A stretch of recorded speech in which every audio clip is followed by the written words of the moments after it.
Good afternoon, everybody. Great to be here. I am Ron Galperin, and I'll introduce myself in a moment and also introduce our three bios of our panelists, which we have Bob Hertzberg, we have Richard Leib, we had David Crane, and what a star-studded group this is. Our subject, as I think you know, is first in taxes, first in results, question mark. And so let me just give you a brief description of the panel, some of the issues we're going to tackle. I'll do a self-intro, I'll do a little intro of our panelists, and then a few reflections, and then lots of conversation, and of course, a Q&A as well. So in terms of our panel, pretty straightforward, and that is really exploring how California's tax structure compares nationally, whether the state's high revenue levels translate into effective public outcomes, and private outcomes for that matter. What reforms could better align fiscal policy with performance? And we have the perfect people to tell us about this and to educate us and hopefully inspire us as well. A moment about myself. I previously served as the controller for the city of Los Angeles from 2013 to 2022. I like to say that I think it's the most deceptive title of all elected officials, in that I often wondered exactly how much control I actually had.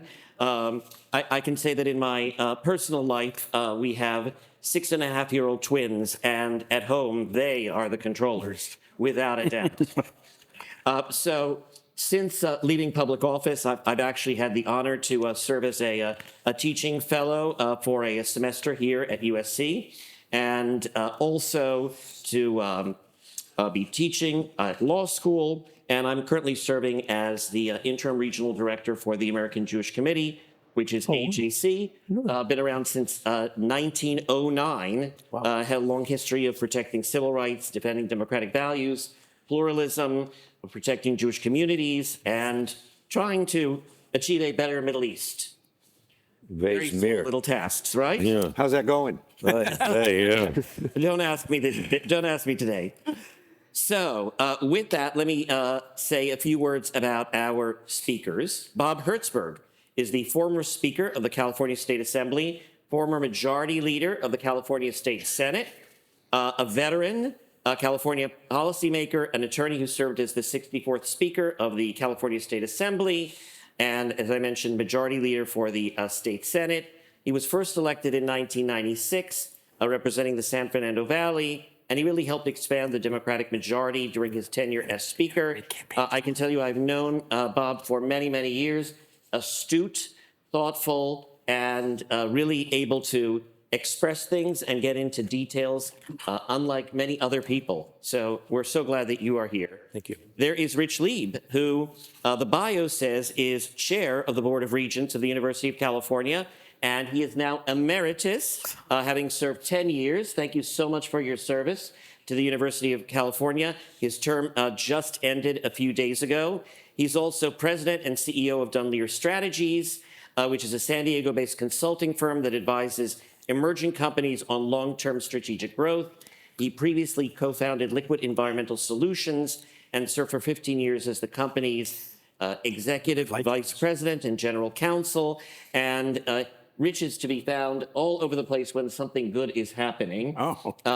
Involved with many different organizations, and despite the fact that he spends much of his time living in San Diego, I get to see quite a bit of him every now and then here in Los Angeles.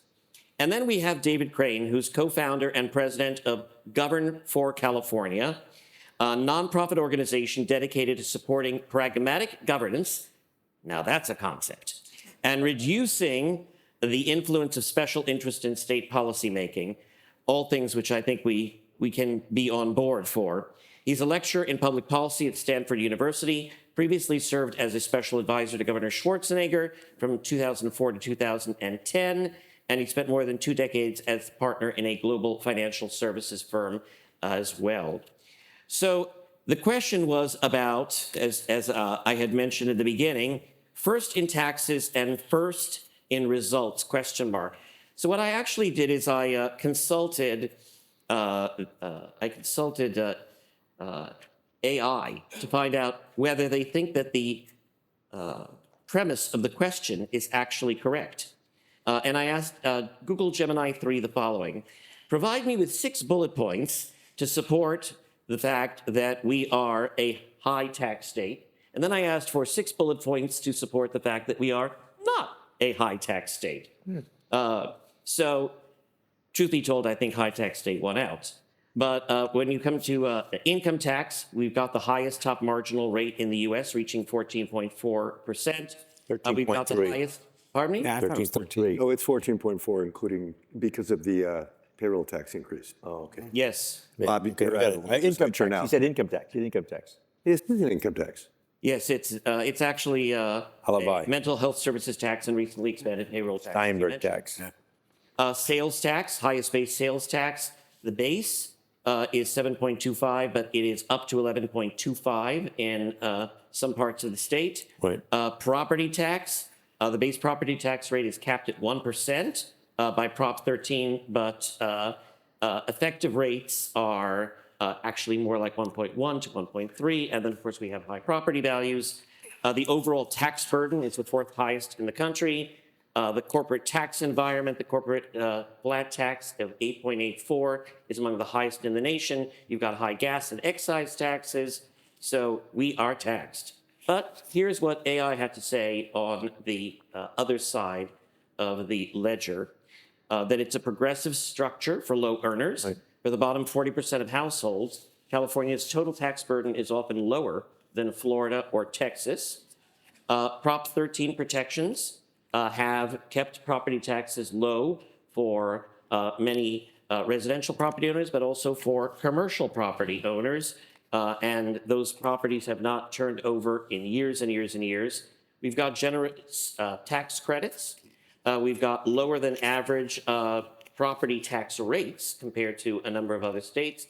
We've got sales tax exemptions on essentials and middle-class parity. For many middle-class families, the total tax bite when combining income, property, sales tax is often comparable to the national average, especially when compared to states with high ones like New Jersey and Illinois.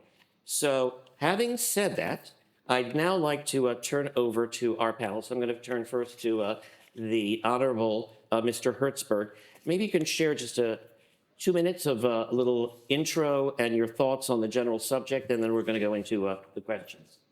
Yeah. I think that when you look at this issue and just take the volatility of the word tax out of here for a second, you've got an interesting dynamic in California.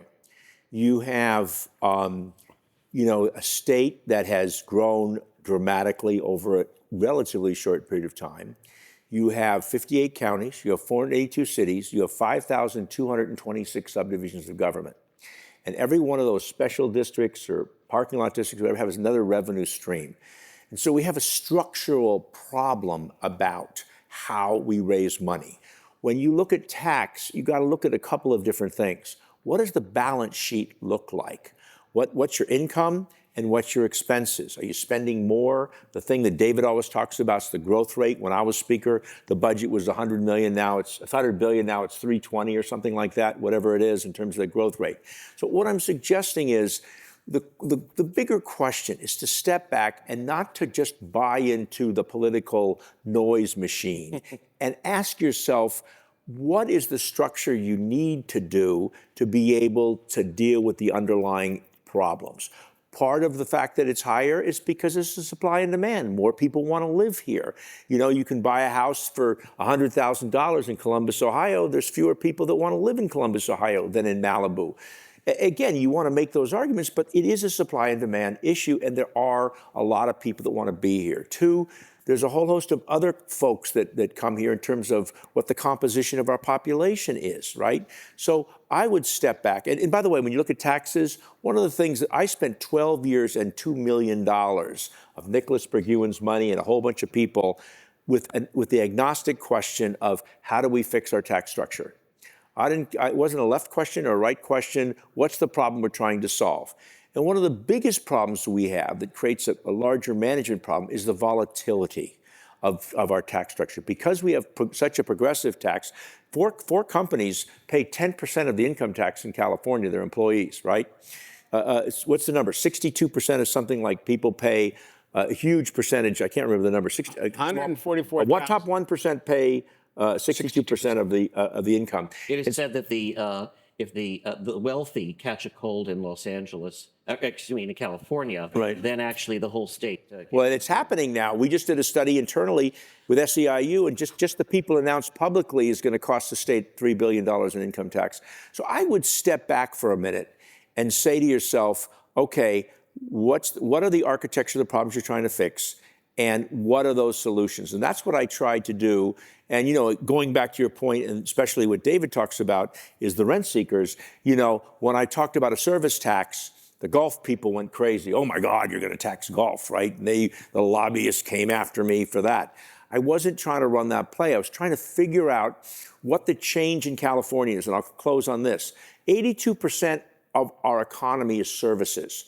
We tax sales tax. I think last year I had the numbers 17% of the state was sales tax on goods. Goods are regressive. They hurt poor people when they buy stuff. So step back, think through, as opposed to where we are today, what do we need to do to fix the problems?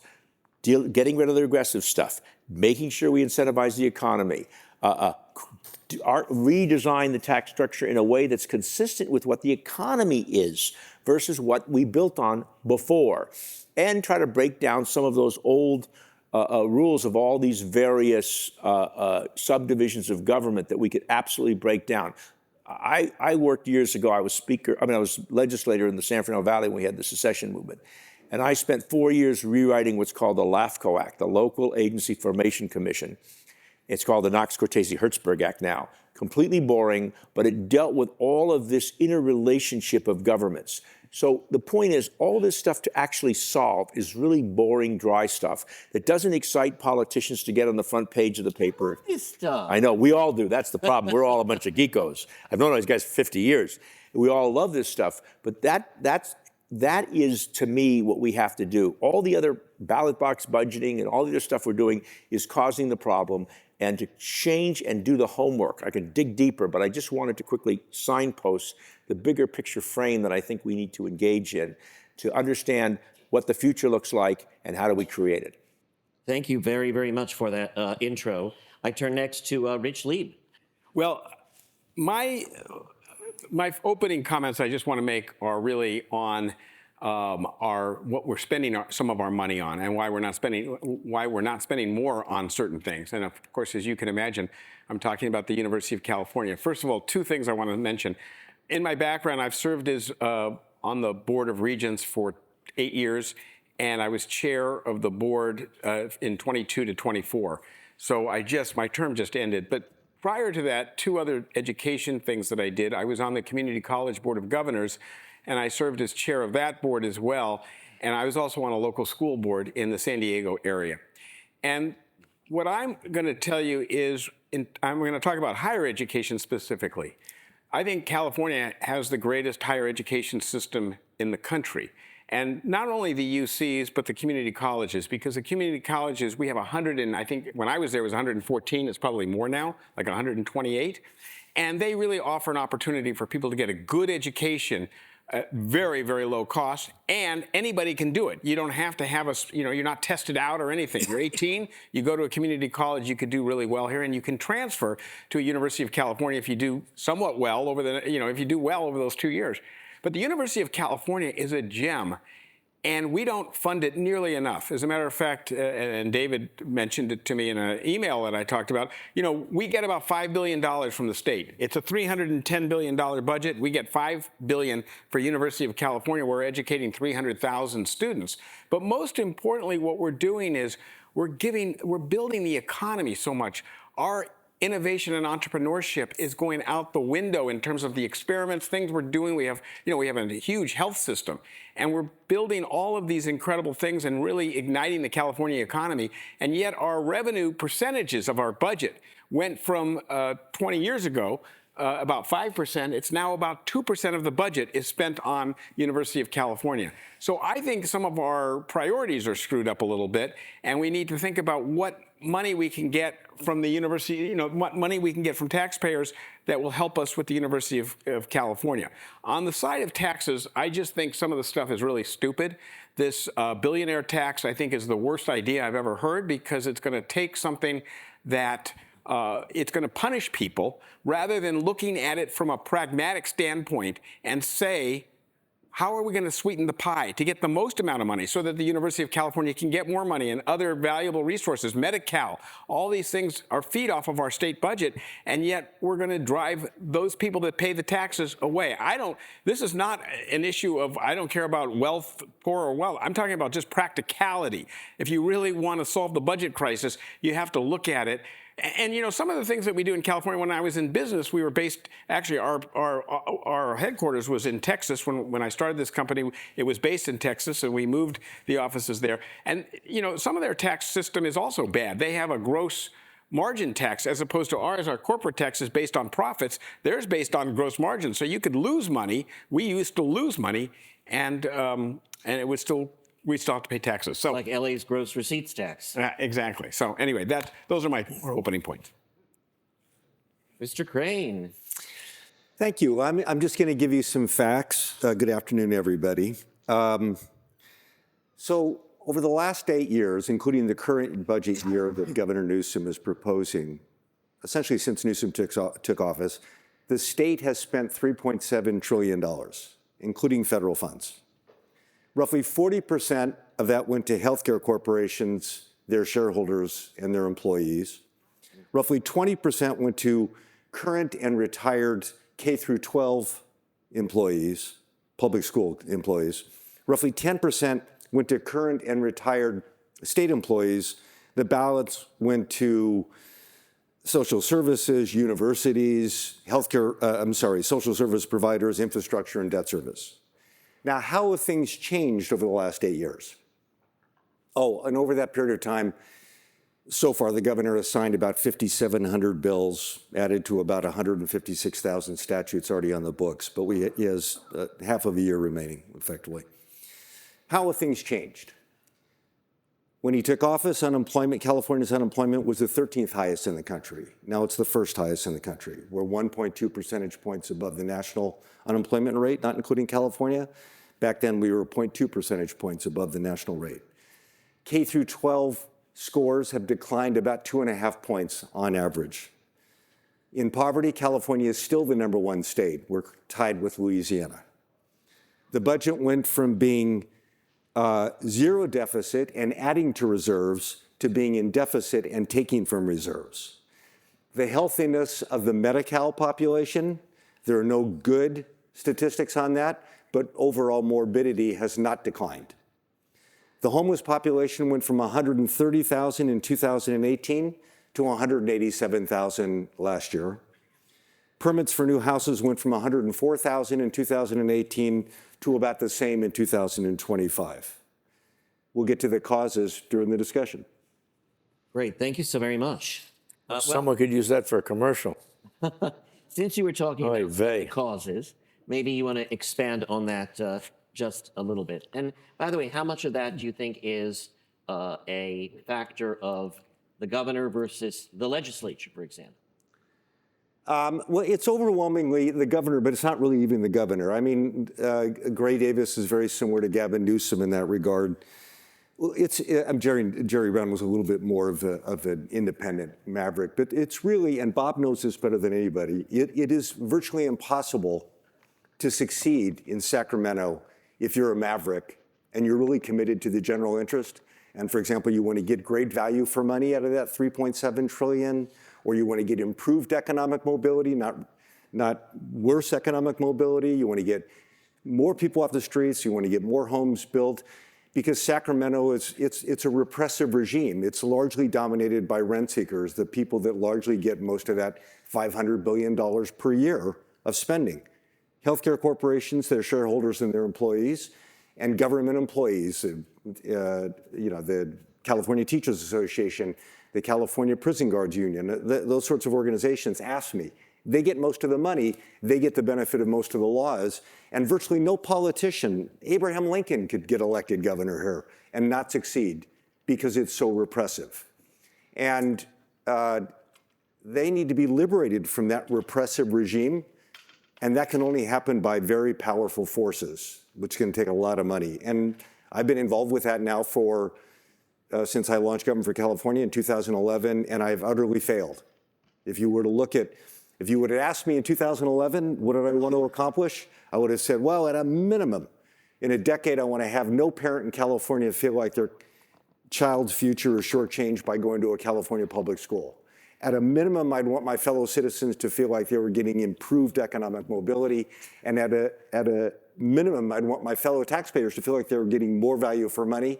And on all those fronts, it's worse. The best I can say is it might have been worse. So it's very difficult up there. And I'll just finish with this. The reason is, just look at Newsom, for example. No matter what his intentions were when he got involved in politics in 2002, or whenever it was when he became a supervisor in San Francisco, no matter what it was, to succeed and advance in that repressive world that he is in, he has had to do the bidding of those special interests. And look at who his largest donors are. They are public employee unions, private sector unions, healthcare corporations, tribes, and there's another one I'm forgetting, public utilities probably. Then more importantly, the other currency that is very valuable for politicians is endorsements. It's why billionaires who tell you they can't be bought are not telling you the truth, because billionaires can be bought by endorsements. And if you look at the endorsements received by Newsom and Davis and others who are conventional politicians in California, they are CTA, CCPOA, SEIU, AFSCME, the California Hospital Association. I have on my phone, I could actually show you, it's too small to show you, but every one of the major rent seekers in Sacramento endorsed Newsom. So that's the world they operate in. That's the cause, no matter what their intentions are. And I haven't been able to fix it. Maybe Bob can fix it. Yeah, we have a pretty bleak picture. Yeah, I'm of repressive going to regime. offer some level of a solution, which I don't know if it's possible. We don't have to do it we don't have to do it through the ballot. But look, the system is completely rational. It produces exactly what it's intended to produce. You introduce 1,000 bills. There's more than that, but just start out. The hearings last 2 minutes. You go from hearing to hearing. Members are on 6 and 7 committees, and you got to go in and add on, and there's no deliberation on a particular subject. And so the people who are before you are the people that contributed to you. They're lobbyists. They're people who are your friends. And so you're voting. And when you vote in the first house, you don't want to vote against your friends because you need their votes. But then there's a little bit more scrutiny in the second house. To me, the way you would fix it, and it's a little, I just talked about this at the Abundance Conference last week in Sacramento. Nobody introduces more than 5 bills in a 2-year period of time, number one. 2, nobody sits on more than 3 committees so that you have to sit there the entire committee during the time frame. 3, every bill has a half a dozen to a dozen hearings based upon the subject matters. What are the economic impacts? What are the environmental impacts? What are the human impacts? What are all the various impacts? Where you bring in experts to testify. Bills that you get heard on there's 6 hearings, and you have in each hearing a bill on the same subject matter. They're combined together, so we look at the thing as one picture. It produces, and so it forces the hard questions. Hey, we've solved that problem. Okay, you're my friend. I trust you on that. The whole issue about that element is number 1, where how you write laws. 2, when I was Speaker, I created the Speaker's Office of Oversight. I hired a district attorney, I hired a federal prosecutor, I hired an investigative reporter, and we went after folks, and it was easier because it's between the parties. No one wants to get the other person in the same party upset. But there's a reason for the tension between the branches. We did a thing, if you remember historically, we took out the insurance commissioner after 48 hearings, and all of which were taken down under oath and with a stenographer, and we asked all the tough questions. And we created this framework of fear that it wasn't me as the speaker. I would let, like those days, if you remember, Jack Scott run that, other people run their deals. Because what I wanted to do was to incentivize members to get on television or to get in the newspaper, not because they introduced another bill that says, going to get you skinny and cure cancer act, but that they actually made government work better. That every bill, not just we have these oversight, these what do you call them, hearings on the sunset review, they're a joke, right? Change the rules and how the process works. The outcome is exactly rational for what we put in. And I would suggest that there's a dramatic, I created, last thing, the Hertzberg Institute of treating members.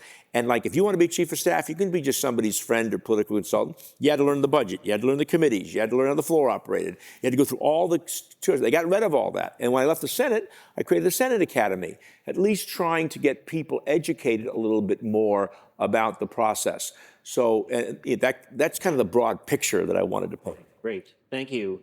I want to turn next to Rich, but very quick yes or no question to David, which is, Bob Hertzberg has laid out what he thinks will solve many of the problems of the oppressive regime. Yes or no? No. Okay, I'm going to come back to you on that. Okay. I want to talk to you about that. Of course. I'm going to ask actually the same question. We went to school together. Of Rich Leib, but you get to answer a little bit more at length. Oh, good. Okay. I'm good at that. Oh, so you're asking me what? I think what Bob is saying makes a lot of sense, because right now every assemblyman gets I think they get 40 bills. Well, I got to reduce from 50. I was doing it 30, but now anyway, 35. 40, and you got 40 senators and you got 80 assembly members. So you can only imagine how many pieces of legislation is going through each year. And, you know, in some ways, I'd like to see how many bills, how many regulations you can take away. And this is, by the way, coming from a longtime Democrat who thinks, I mean, I worked in, I had, my bicycle had LBJ all the way in 1964. So, I mean, I've been around a long time and I've been a strong Democrat, but I can tell you the problem we have right now, honestly, as a Democrat, is the one-party rule in California is really creating a problem. 80% of the legislature are Democrats. So all the things that he talked about earlier about you don't want to vote against your friend's bill and all this, it's very difficult to actually, I think, be honest about what's going on in California. And we need to scale back things. I mean, I remember when the gas tax was passed, and I think about it from a Democratic standpoint. You know, you're living out in Paris, California, or, you know, out in Lake Elsinore, because you've been moved out there because you can't afford places in Los Angeles. You got to drive now all the way from there to your work in LA. This is costing middle-class taxpayers a lot of money, and it's driving them out. As a matter of fact, all the studies have shown, in the past, at least in California, is that what's really being driven out, a lot of the middle-class people are being driven out of California. They're the ones that are moving to Texas and Florida because it's just so expensive to live here. And I think the tax system should be viewed like all the other things that we pay in California, and look at it as, how do we cut that? How do we make it more affordable so that more people can come back and live in California? Because I think it's really gotten out of whack. And again, the key would always be not looking at what taxes, how you punish somebody, but looking at how do you sweeten the pie so we have the biggest amount of money so we can afford to pay for the Medi-Cal, you know, that we have in this state. Thank you so much. I'm going to turn now back to David on this subject, because the theory that's put forward by Rich is that, you know, we've got one-party rule in California, and that if it was more balanced, that there would be different results. So you do a lot of research, and you have a lot of data. Are states that have that balance doing better or not? And then the second part of that question is, are there some states that you think we should look to as models? You know, I don't think it makes as much of a difference as a lot of people say. The Republicans have been owned by the public safety unions forever. I mean, people forget that it was Ronald Reagan who signed the legislation in 1968 that first granted collective bargaining rights to government employees in California. And they chose local and county employees who were overwhelmingly public safety, and presumably because they knew they would become a war chest for Republicans. So, I mean, there was that, and then Pete Wilson, as governor, did a number of things that actually set up the pension system for a disaster because of the way he operated on the budget. And then, Bob, I don't know if you were there in 1999, but Republicans voted overwhelmingly for SB 400 in 1999, which is still the largest issuance of debt in California history. It was a retroactive pension increase. And the Republicans were all over it, except for McClintock and a few others, right? So, I mean, and I discovered when I was up there with Schwarzenegger that most of the Republicans I met, they weren't really capitalists, they were crony capitalists. I mean, the Democrats, a lot of them, like John Burton, thought that money grew on trees, right? And I think that a lot of them, still think that, right? But the Republicans weren't really business builders as much. So I don't know. I think there are shades of Democrat. If you had more Hertzbergs up there, I think that, and they had the power, I think they're repressed. People like Bob, my co-teacher at Stanford, Joe Nation was a state assembly member who served under Speaker Hertzberg. These sorts of people, had they been liberated, I think, to do more things, better things, they would have been successful. So you're going to tell with me, I'm a broken record, and I'm a cynical old man now. It all comes back to the same thing. It's all power. It's all power. And they can't do it if we're not there to protect them. Just imagine, So what would you do for the fix, Stephen? I don't have it. I mean, let me just give you an example. This is my way of dodging the question because I don't have an answer. My organization led the... We want a 100% answer. Yeah, I know. In 2020, my organization, which had a bit of political muscle by then, but not enough to dislodge the public employee unions, we got behind the nurse practitioners, who had fought for years to get liberated from doctors from whom they had been tethered. And California had been one of the 22 states or 28 states that you couldn't be a freestanding nurse practitioner, you had to be tethered. And so we got behind the nurse practitioners who for 14 years had legislation to get liberated. And I can't tell you how many legislators were scared to death of the California Medical Association, which only represents like a third of California doctors. And they're a little bit like the Wizard of Oz. If you pull back the curtain, they're not that powerful. But to a lot of legislators, they seemed very powerful. A lot of groups. And you and I both know, like Steve Glazier was scared to death of how CMA would respond. Well, we protected them. And they were able to vote for that bill. Now, we have never been able to protect a legislator from the retaliation of the California Teachers Association. We had a bill to extend tenure, the granting of tenure, from 2 years to 3 to 5 years. I remember. Boom. CTA was not going to let that happen, and we couldn't protect the lawmakers sufficiently. And look what happened to Josh Newman. And look what happened to Josh Newman. University of California. I see that Rich has... well, I was just going to say one thing. I'm not done talking. No, sorry. I'm just kidding. In a prior life, I was general counsel for Liquid Environmental Solutions, which was a company that I founded, and it was in the liquid waste business, actually, and it was based in Texas. I spent a lot of time in the Texas legislature. I spent a lot of time also previously in another job as general counsel of a company also that I founded, that we went from state to state. I will tell you this. The California legislature, I don't care what anybody says, the California legislature is a far better institution than all these other states. In Texas, if you're a legislator, it's a part-time legislative process. You get paid $5,700 a year to do it. So who gets to be in the state Senate and the state rep? It's either somebody who's retired, but more likely somebody who has another job and has a whole group of special interest things that they bring to the table. And a lot of them come to the legislature, they don't know what else to do, so they become lobbyists. Believe it or not, as a legislator, they become a lobbyist, but not in the state. They lobby local agencies, and they can even lobby state agencies, of which they serve as a chairman of the committee over. So there's a lot of corruption going on in a lot of states. Florida's the same way. Their legislature is only 6 weeks long, and it's just, so in some ways, with all the discussion, with all the criticism I have of the California legislature, it is a professional legislative group. Unfortunately, I agree with a lot of what David has said, which is that if you look at it, we spend so much money on public education. I was on a school board. We spend so much money on public education, but have we gotten the results? I mean, it would be like any other thing you do. Yeah. So, So a follow-up question to that. So Florida, you say 6 weeks for the legislature. Summer camp. It's summer camp. Well, according to a lot of different stats, depending upon how you look at them, Florida's doing pretty well. Does that mean we should maybe switch to 6 weeks here in California? I don't know. We have a complex state, and I don't know, how are they doing well? I don't know how you would describe how they're doing well. They do better in especially education for lower income students. But I mean, that's correlation probably without causation. The teachers' union's much less powerful. They opened their schools. You have to remember, California kept its schools, and this was entirely because Governor Newsom was too afraid to challenge the California Teachers Association. We kept our schools closed longer than any other state, maybe every other country. Florida opened their schools pretty early, but you know, that's a Republican state. Even a Democrat like Gina Raimondo in Rhode Island got the schools opened. They're just scared to death here of disappointing the Teachers Association. So give me a state that you think is a model for us.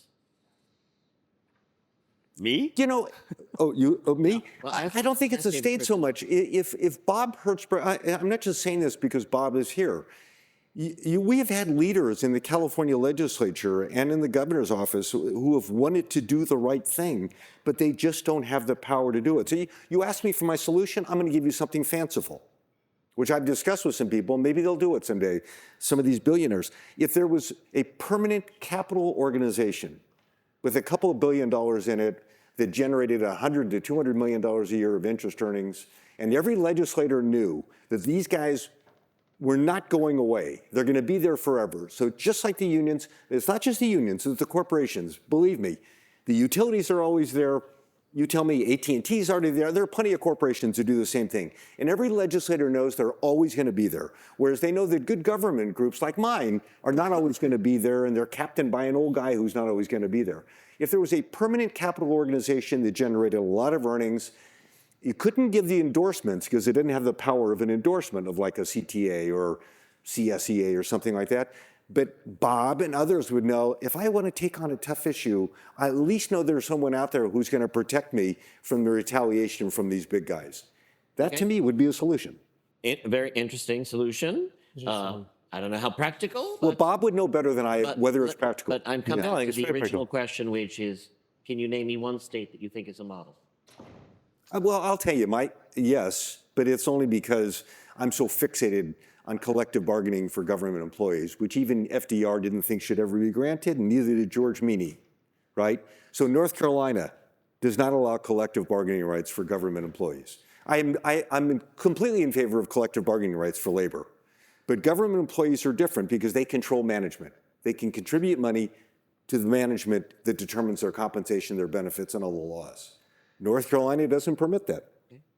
Rich, I think they can govern better. Is there a state that you think I've been in look to? I've been in a lot of states over my lifetime, and I haven't found a state that really I would look at as a model. And I think what David is saying is it makes a lot of sense in what's happening in California, and that does control. I guess that's somewhat on our topic of taxes, but it's really about government in general, which I think needs a lot of reform. And one thing I have discovered over my many years in the California legislature, in terms of dealing with people, is you have people like Bob Hertzberg that are there, who are real thinkers, who are real, really brilliant people who I wish we would just empower more of them and have more of them, because, if bright people are there that really, and really have the interests of the state at heart, which he does, you could actually get some real activity. And he put himself on the line in a situation with the University of California where we have a union. I came from a union background. I mean, I know union, but the public employee unions, which you talked about, really are at an unfair advantage in California, and they control so much.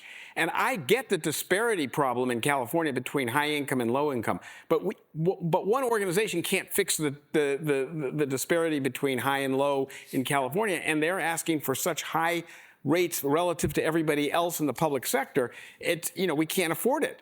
And Bob stuck himself out and really got completely targeted by the union for what he did, which was the right thing to do. And I wish more people, in some ways, if we had the education, we had a lot of people that really were on top of it, that who could smell really easily who's doing this for the right reason and who's doing this for the wrong reason. Maybe that would be a solution for us. We've got about 10, 12 minutes left. Oh, 5 minutes left. Oh, no. Oh, my God. We have so many things we could talk about, but I want to open it up for questions.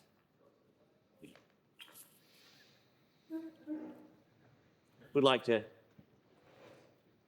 Well, I'll start this off then. There's one right there. No, there's one right there. Please. Oh, they need their mic on. There you go. This question is for Ron.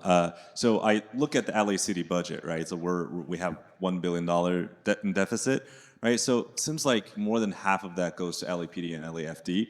And personally, I feel like we should equip the LAFD, LAPD, enough personnel, equipment, all that stuff, because I feel like it's not enough in terms of safety and fire prevention. But do you think the problem of that deficit lies in that, or the rest of the 40-something%? That's one. And then maybe, David, you can chip in on whether the rent seeker problem also exists in LA, and how bad is that? So just so we get our terms right, the city of Los Angeles doesn't actually run a deficit or have a deficit per se, not like the federal government, which has the ability to run a deficit. Every year, that budget has to be closed, and it has to be at least on paper balanced, often balanced with a bunch of smoke and mirrors, but balanced nonetheless. But what you're talking about is the really shortfall that is needed to properly fund some of the most basic services. And by the way, if you define it as a shortfall, I think that number is far greater than $1 billion, because we can see how so many services in the city of LA have become degraded. I think what needs to be done is to really look at what our revenue sources are. How do we have a different mix of revenues? How do we use the resources that we have more effectively? And you can tune in to the Budget and Finance Advisory Committee of the City of LA, which is now meeting. 5 of us, I'm actually chairing that. I can't claim that we're going to come out of that committee solving all the budget problems of the city, but at least we're going to try and find some better ways to use the monies that we have. So you think it's the revenue that's the problem, but not the spending? I think it's a combination of things. Part of it is the nature of government that we have in Los Angeles. When you're mayor of New York, for example, you're really mayor. You've got power over a lot of things. That's true for many other cities. Here, you've got a number of employees of the city of Los Angeles is much smaller than the number for the county. The budget is much smaller. All of those things. Revenue has something to do with it, obviously, but a lot of it has to do with how certain monies are being spent. And something amazing to me is that parking tickets, right? That's always been seen as a great source of revenue for jurisdictions. Los Angeles has managed to turn parking tickets into a money-losing operation. Oh my God. How's that for depressing? How did that happen? I could explain that, but we have too many other great speakers. So thank you so much. Yeah, thank you.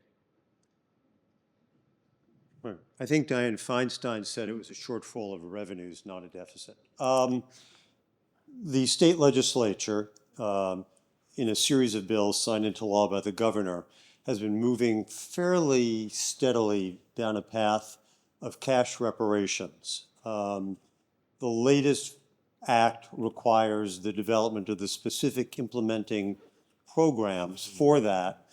The commission recommended a minimum of $1 million times 2.5 million people, which is hundreds of billions of dollars, plus additional amounts. Put aside the possibility that this whole scheme may be unconstitutional under the state or federal constitutions. Assume the legislature is passing laws that are constitutional and the governor has signed them into law. How will California fund any portion, let alone all, of these potential reparations? Not possible. Numbers just doesn't work. It's not possible. There'll be so much backlash. I mean, you get money from people, right? And so if you're going to have to spend $3 more trillion or whatever it is, they're not going to write the check. It's not going to happen. I don't think it's constitutional, but irrespective of that, if you say, okay, it gets done, it passed, whatever, it's like single payer. It's the same thing. Unless it's federally, it's just everybody is talking about it politically, but it's all about the money and the numbers, right? Bottom line of all of this stuff, the bottom line of all of this stuff is, at the end, as crazy as it sounds, the power is with the people. It is with the people. And it's like the current occupant of the White House is there because he got votes or whatever the case may be. If he only had 1%, no one would pay attention. And what's going to happen is you have this situation where there's going to be blowback all over the place. It's going to happen. You're seeing it now. You've got all these measures on the ballot regarding taxes. What's going to happen? It's going to be a very interesting dynamic of what that looks like and where people are where people are going to come out. I mean, you know what I mean? So it's at the end of the day, I think we're going to be in a significant readjustment in the next 10 years. Don't forget, when I ran for the legislature, we say it's a one-party system. The Republicans were in power. Kurt Pringle was speaker when I was running, okay? The pendulum swings. We all tend to think it's one way. Let me tell you, it swings, and you better think about that. So on this issue, what I would tell you is that when I was on the Board of Regents, I convened a meeting at a high school in South Central Los Angeles. What I found and what other people found was just atrocious in terms of the standards of education in those schools. Those people, most of those kids have not a shot to make it. To give you an idea, at the time, this was 5-6 years ago, I asked the principal, what's the percentage of homes that have internet? 1% to 2%. So, you know, they always used to talk about that you had this rural versus, rural didn't have internet access. In our core cities, they don't have internet access. It's ridiculous, and it's impossible to get into the University of California because they don't have the requirements in the local high schools to be able to, for you to apply, because you have the A through G requirements. So what I would do, I would make the system. What? That's how you do. You fix it, give people equal opportunity. You need to go in there and you need to give opportunities. You need to build schools in the core cities to give people an opportunity. They don't have that right now. And whether it be schools for teaching for, why don't we have these schools that, teach for the courses like plumbers and other kinds of valuable things that are needed in addition to helping people get into the University of California? I think it's just, we're killing ourselves by that. And I think that's one of the big problems we have in the state. So that's how I would solve it, is using that money to build facilities and giving people an education, because those people are just as capable or more capable to do well in society, but they're just never given the chance. Thank you. I want to move on to the next question, but before I do, I think I probably would be remiss if I didn't just note the fact that the four of us here are not the group that would be qualifying for such reparations, and so we also have to think. No, we're Jewish people. We're going to ask for it. But I just needed to point that out there. I'm not taking a position here, but I just have to point that out. That's fine. Sir. Well, there are two sides. There's how much revenue is brought in, and there's how is the money spent. And everybody's been very diplomatic and very polite in overlooking some astonishing scandals. Where you spend billions of dollars in admitted fraud, whether it was EDD or the train to nowhere. And, there's a side of me that says you need to just somehow incentivize the exposure of corruption and fraud and dramatically just clean it out. It is absolutely astonishing. I believe the EDD scandal is between $30 to $40 billion. Right.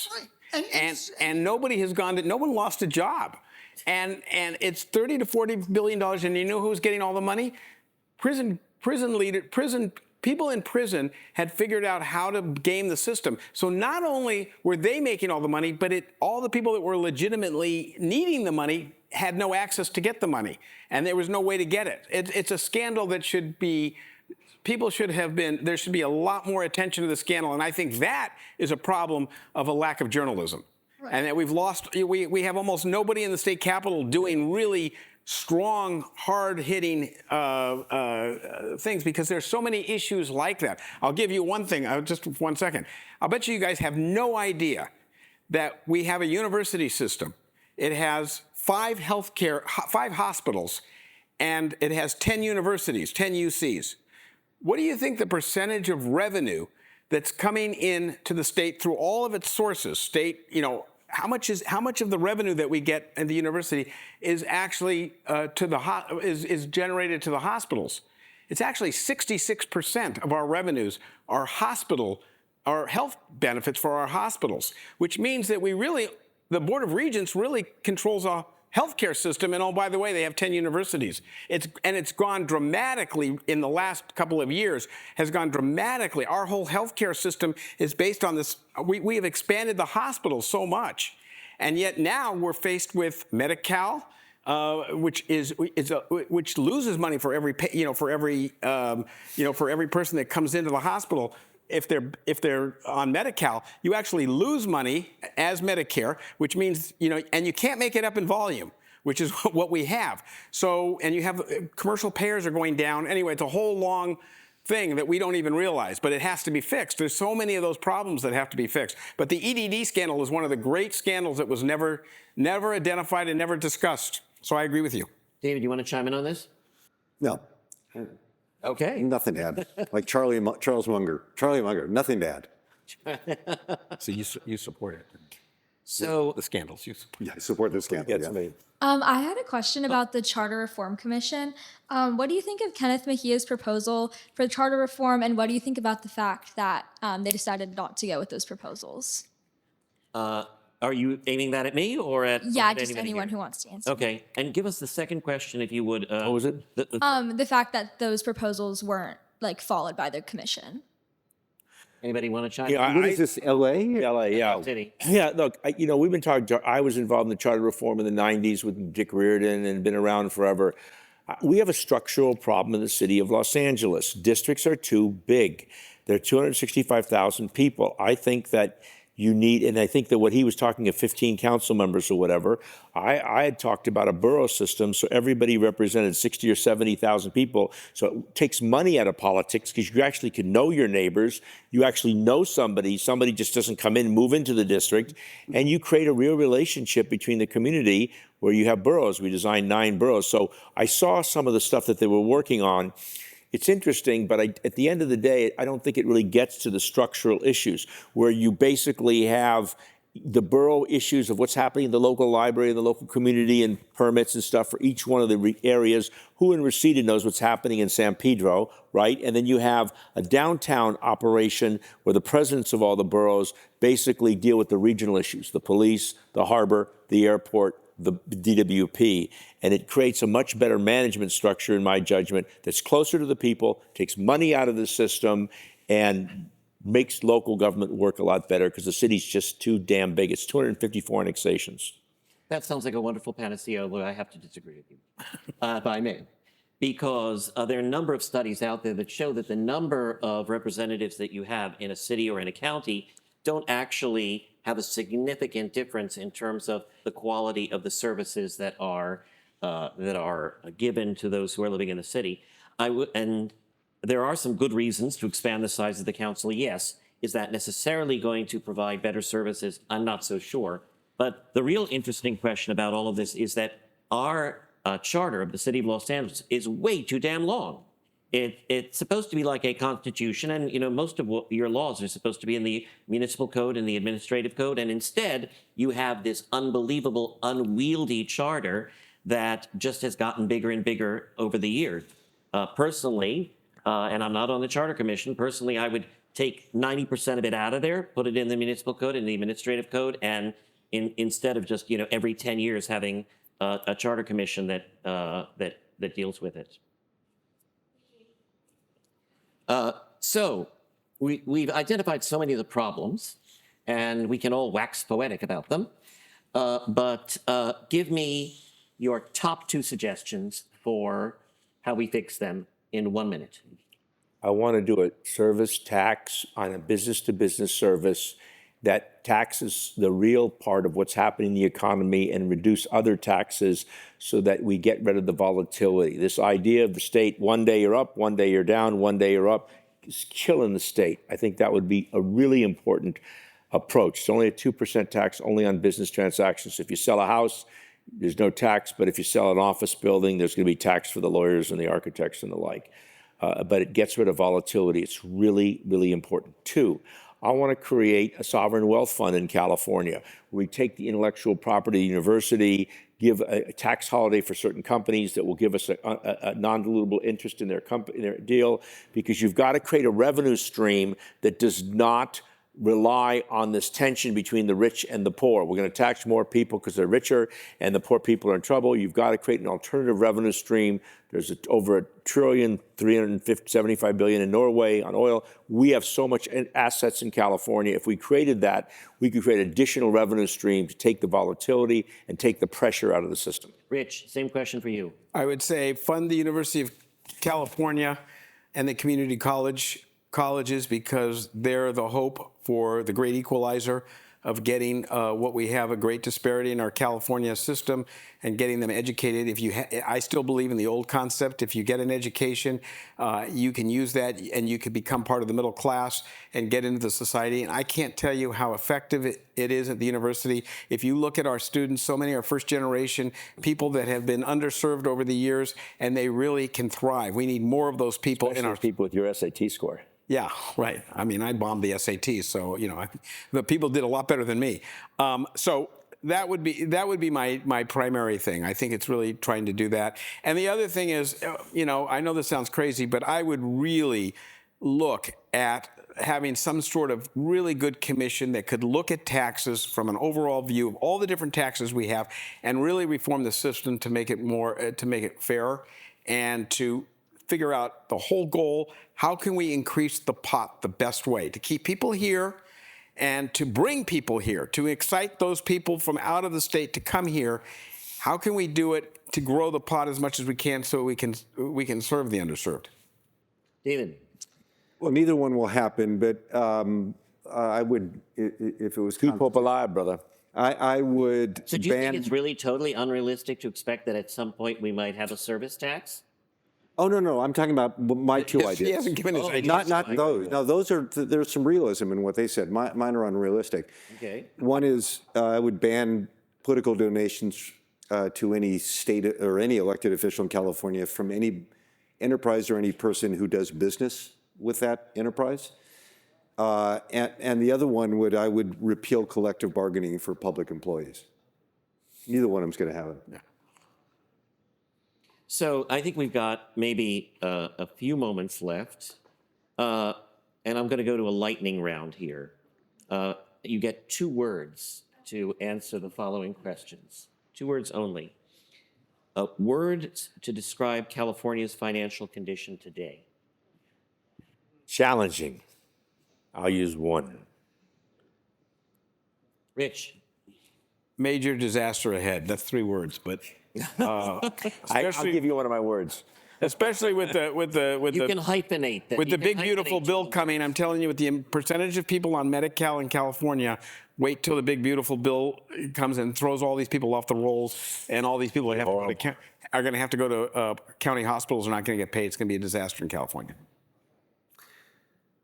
Boiled frog. Boiled frog. In the words of Charlie Munger. Right. No, actually, the reason I said boiled frog, it's not something that has happened, that we're waiting to happen. It's already a disaster. 20% of San Francisco Unified School District's budget goes out in legacy costs. So every dollar that comes in, they only have 80 cents available to pay their teachers. Same thing is true with LAUSD, et cetera. It's already a disaster. All right, 2 words to describe the future of California.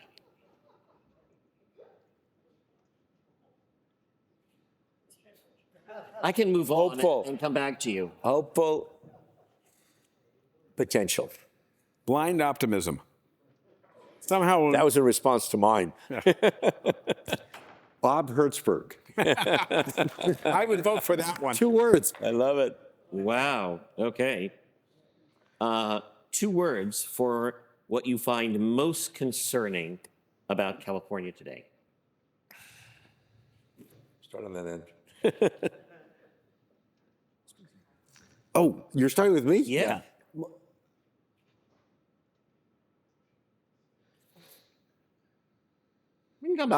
Yeah, God, that's really too. Haven't I already said everything is concerning? Have I had anything good to say? So 2 words to find really. most concerning, I would say looks and I can't do it. Come back to me. Go to Rich. Okay, Rich. Income disparity. Leadership. Yeah. All right, back to you. Leadership. No, I'll go with Now I leadership. get leadership and cojones. Well, that's 3 words. You said and. That's a bit of a sexist Slash. statement, but Oh, come on. we know what you mean to say. Yes. So, what in 2 words, what do you advise the people here should do to actually help change the problems that we've identified? Think homework. Homework, homework, homework, same word a bunch of times. The biggest problem I've seen in what we do here is that everybody just goes along and gets along and doesn't do the homework. It takes extraordinary. I spent 5 years working on my home ownership thing. I've been working for free, pro bono, to put this thing on the ballot for $150 billion because I want middle-class homes for folks in California. I want them to build generational Got two wealth. words. I understand that. I'm just He's a explaining the two politician. words. Rich. Homework. It's going to be hard for me to do in 2 words, but my overall point is I think everybody in this room can do something big if they put their mind and effort to what they discover is what motivates them, like the person that talked about the scandals. Get involved. Try to do everything you can to shed light on some of these things. Get involved was 2 words. Okay. Get involved. Start small. Start small.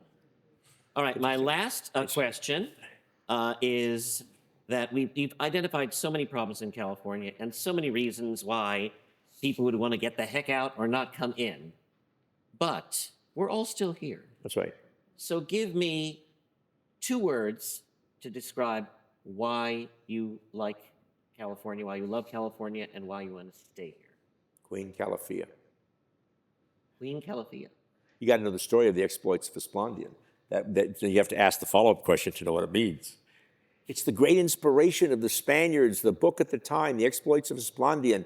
It was what they saw in their mind's eye when they saw the coast of California. It was this inspiration of this place. It was the brand of California, that despite all the challenges that we face and all the naysayers, we still hold it together. There's still hope. Rich. I was born in this state. I would never leave this state. I just think this got great potential and great opportunities. Resource curse. Sorry? Resource curse. People suffer bad governance when they have extraordinary resources. So Saudi Arabia traditionally has had poor governance because they had lots of oil. Indiana can't. People are not compelled to stay in Indiana because it has gorgeous weather and the coast, and you can go skiing in the same place where you go surfing the same day. That's California. So it's a resource curse. We put up with bad governance because who the devil wants to leave this? I mean, it's March in Los Angeles. Right. Come on. I can just end with, my daughter served as a Fulbright scholar in Bulgaria, and she brought these people in from Bulgaria, and they came from Bulgaria to the United States. They've been waiting and waiting to come here.